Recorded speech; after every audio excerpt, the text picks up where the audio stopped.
بسم اللہ الرحمن الرحیم نحمده ونصلی علی رسولہ الکریم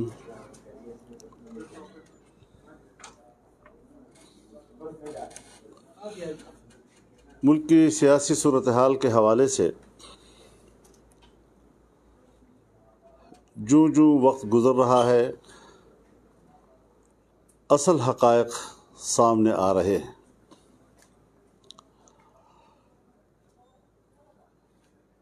عمران خان ہو یا ان کی قیادت میں پی ٹی آئی، ہم نے 10 سال سے زیادہ عرصہ ہوا ان کے بارے میں جو قوم کو کہا تھا اور بڑے دعوے کے ساتھ ہم نے یہ بات کی تھی، حقائق تک پہنچ کر ہم نے یہ بات کی تھی کہ یہ ایک بیرونی ایجنٹ ہے، یہودی لابی کے ساتھ اس کے رابطے ہیں اور ان رابطوں کے بہت سے حوالے ہمارے پاس تھے۔ 2018 کے الیکشن میں اسرائیل اور اس کی خفیہ ایجنسی موساد کی طرف سے،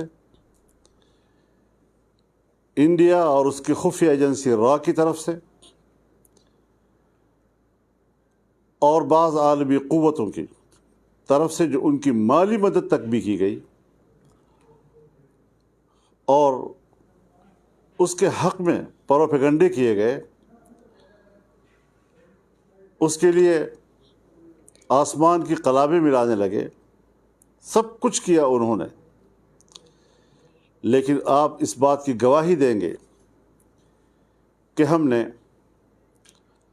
اس پروپیگنڈے، چاہے عالمی سطح پر ہو، چاہے ہمارے ملک کے میڈیا کی سطح پر ہو، چاہے ہماری اسٹیبلشمنٹ کی سطح پر ہو، ہم نے نہ کمپرومائز کیا، نہ اپنے موقف سے ہٹے۔ اور ایک ہفتہ قبل جب اقوام متحدہ میں اسرائیل نے پاکستان پر 75 سال کے بعد پہلی مرتبہ تنقید کی، وہ ایک ناجائز تنقید تھی، پاکستان نے اس کو تسلیم نہیں کیا، اسرائیل نے ہمیں تسلیم نہیں کیا۔ پاکستان نے اپنے قیام سے پہل سن 1940 کی قرارداد میں فلسطین کی سرزمین پر یہودی بستیاں قائم کرنے کی مخالفت کی تھی اور فلسطینیوں کے حق کے لیے آواز بلند کی تھی۔ یعنی قیام پاکستان کی جو بنیاد ہے اس میں فلسطینیوں کے حق میں پاکستان کا موقف اور وہاں پر صہیونیوں کے موقف کے خلاف پاکستان کا موقف، یہ پاکستان کی اساس میں شامل ہے۔ اور جب اسرائیل وجود میں آتا ہے تو اسرائیل کا اس وقت کا وزیر اعظم اپنے خارجہ پالیسی کے پہلے پالیسی بیان میں کہتا ہے کہ اسرائیل کی خارجہ پالیسی کی بنیاد ایک نوزائیدہ مسلم ریاست کا خاتمہ ہوگا۔ تو پاکستان کے بارے میں اسرائیل کی سوچ اول دن سے اس کی اساس میں شامل ہے۔ اس کے بعد پاکستان پر ایسے حکمران کہ جو لندن میں اگر الیکشن ہوتا ہے تو یہ اس کینڈیڈیٹ کی حمایت کے لیے یہاں سے جاتا ہے کہ جو کنزرویٹو فرینڈز آف اسرائیل جیسی تنظیم کی طرف سے وہ نمائندہ ہو۔ آج امریکی کانگریس میں اسرائیل فرینڈز کمیٹی کی بڑے جو پاکستان میں علیحدگی پسند تحریکوں کے بھی حامی ہے، پاکستان توڑنے کی سازشوں میں بھی شریک ہے، اور وہ برملا عمران خان کی حمایت کر رہا ہے اور پاکستان کی اوپر تنقید کر رہا ہے۔ لیکن اقوام متحدہ کے فورم پر پہلی مرتبہ اسرائیل نے آ کر اپنا نقاب اپنے چہرے سے اتار دیا ہے۔ اس نے پی ٹی آئی کے گرفتار لوگوں کو ناجائز گرفتاری سے تعبیر کیا ہے اور دعویٰ کیا کہ ان پر تشدد ہو رہا ہے، اور ان کے خلاف جو ہرزہ سرائی خود عمران خان نے کی اور اپنے ہی لوگوں کے بارے میں یہ مشہور کیا کہ ان کے ساتھ جنسی تشدد ہوا ہے، اسرائیل کی نمائندگی میں پاکستان کے اوپر یہی الزامات لگائے ہیں۔ اب آپ خود اندازہ لگائیں کہ کہاں سے اس کی ڈوری ہل رہی ہے۔ آج آپ کو معلوم ہے جب اس کی حکومت ختم ہوئی تو اس نے ایک سفید کاغذ لہرایا، اپنے آپ کو مظلوم بنایا، چورن بیچا اس نے کہ امریکہ نے میرے خلاف سازش کی ہے۔ ایک سائفر کو اس نے لیٹر کا نام دے دیا، اس نے خط کا نام دے دیا، اس نے ایک سازش کا نام دے دیا جو سفارت خانے کا معمول کا عمل ہے۔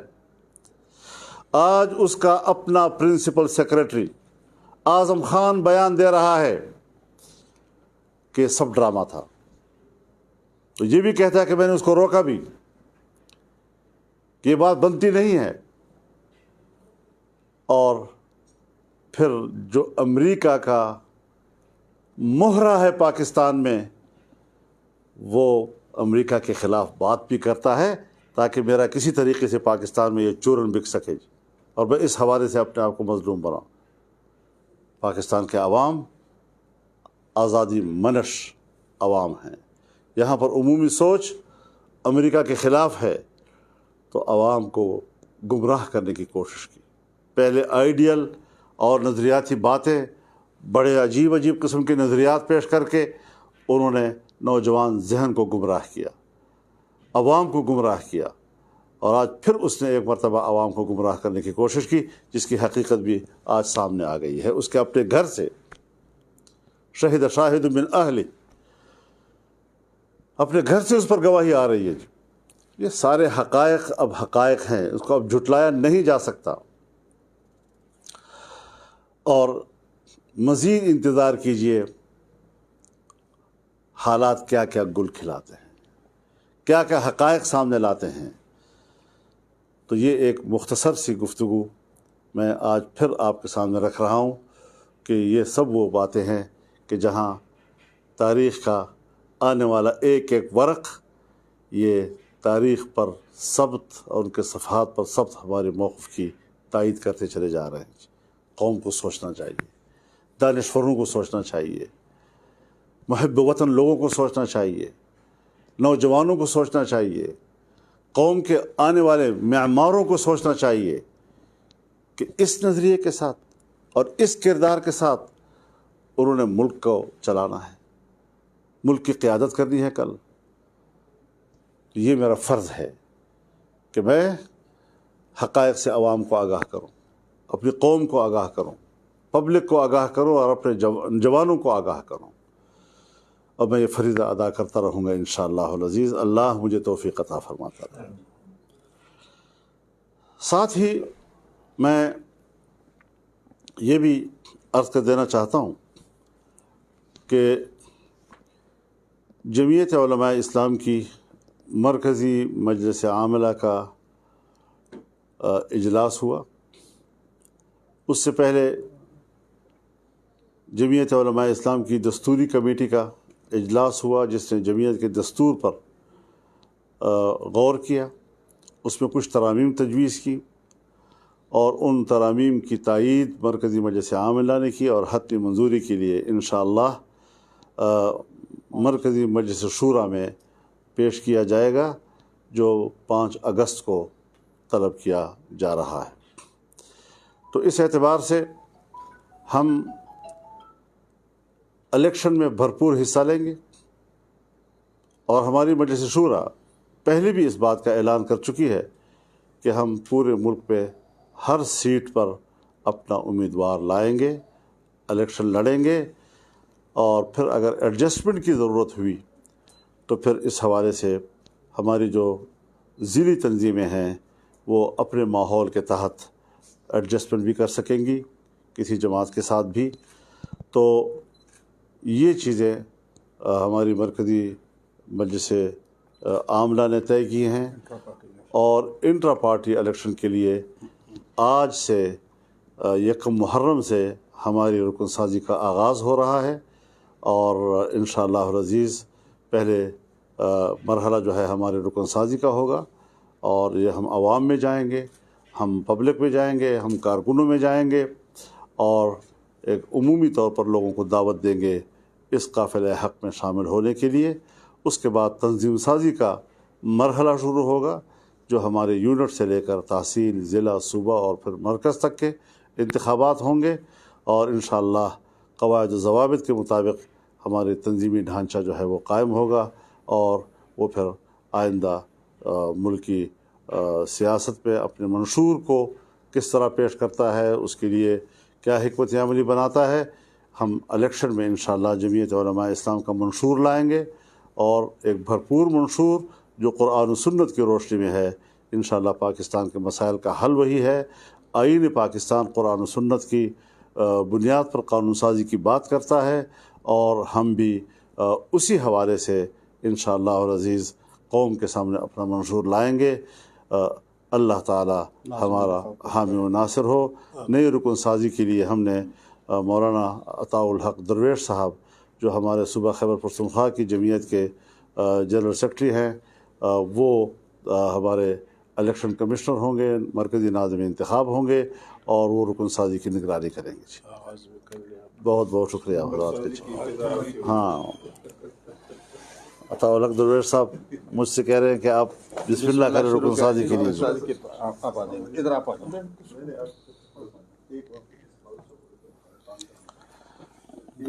یہ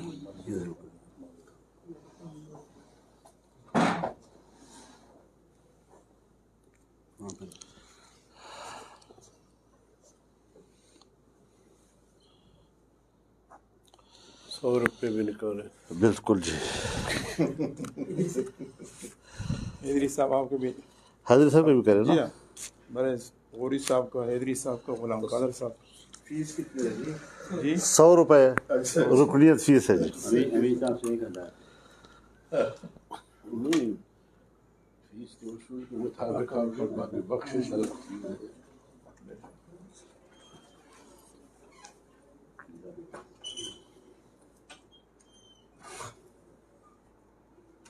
حیدری صاحب اگر کوئی زیادہ پیسہ دینا چاہے تو منظور ہے۔ سابق ڈپٹی چیئرمین ہے تو 5-10 ہزار کٹے دے سکتے ہیں۔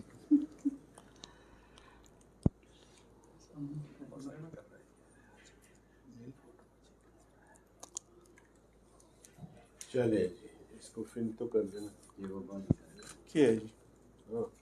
میں کر دوں؟ جی ہاں جی۔ بسم اللہ۔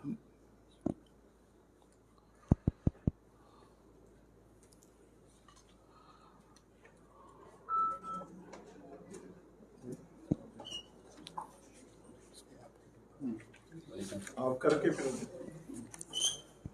یہ پین ابھی جو ہے نا 5 ممبروں کے تو یہ ہو گئے، مولانا صاحب کا، اور یہ حضرت 5 ممبروں کا یہ ₹500 لے لیں گے۔ 5 اس میں ہمارے تو نہیں آئے گا، جو بھی جتنے بھی آ سکتے ہیں، جتنے آ سکے۔ 500 اور نکال لیجیے۔ حضرت یہ امجد خان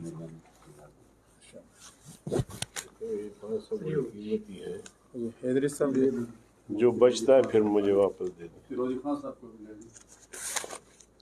شکریہ، بہت شکریہ۔ یہاں 10 کر دیں۔ کوئی نوٹ وغیرہ بس جی، شکریہ آپ۔ پورا کہنا۔ حیدری صاحب اچھا، یہ ایک سب سے اپنے آپ سے بھی، ان سے بھی، اس کو بند کرو نا، یار ذرا بند کر دیں اس کو۔ ہاں، کیمرے بند کر دیں۔